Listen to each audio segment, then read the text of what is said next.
بعد مسيرة حافلة بالإنجازات والانتصارات، خرج النجم البرتغالي كريستيانو رونالدو من بطولة يورو 24 بشكل مؤلم إثر الهزيمة من المنتخب الفرنسي.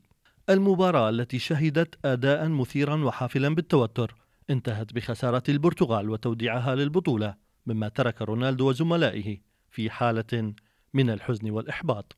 رونالدو الذي كان يأمل في تحقيق المزيد من الألقاب مع منتخب بلاده ظهر متأثرا بشكل واضح بعد المباراة. دموعه لم تستطيع أخفاء خيبة أمله الكبيرة، ليس فقط بخسارة المباراة ولكن أيضا بخسارة فرصة لرفع كأس البطولة مرة أخرى. My prediction is the one who scores Cristiano Ronaldo. If he doesn't score, just slap me. He will definitely do it. I think it will be a difficult game.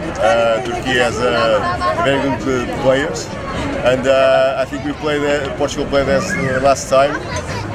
I don't know if we will win. Because our coach made a lot of changes, a lot of confusion, and I don't know.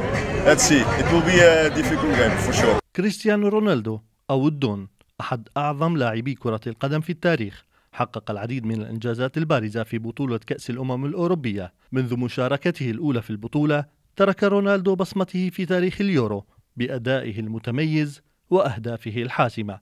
فضلا عن مشاركته ب5 نسخ من اليورو، رونالدو هو أكثر من لعب مباريات ب25 مباراة، استطاع من خلالها تسجيل 14 هدف ليصبح الهداف التاريخي للبطولة، رقم سيظل عصيا على الكسر بحسب الكثير من المحللين.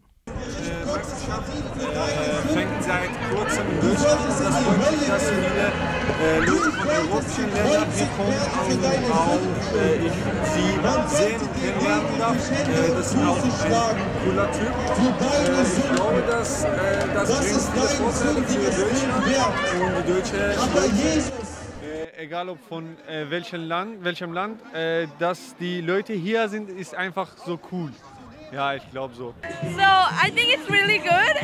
We are just waiting for the goal to happen, but it will happen. It has to happen. تراجيديا هي الكلمة الأكثر تعبيرا عن الطريقة التي خرج بها رونالدو من هذا اليورو. سيكتب التاريخ أنه خرج من الباب الكبير، ولكن محملا بالكثير من الدموع. أيهم خلف لقناة الرابعة، ألمانيا.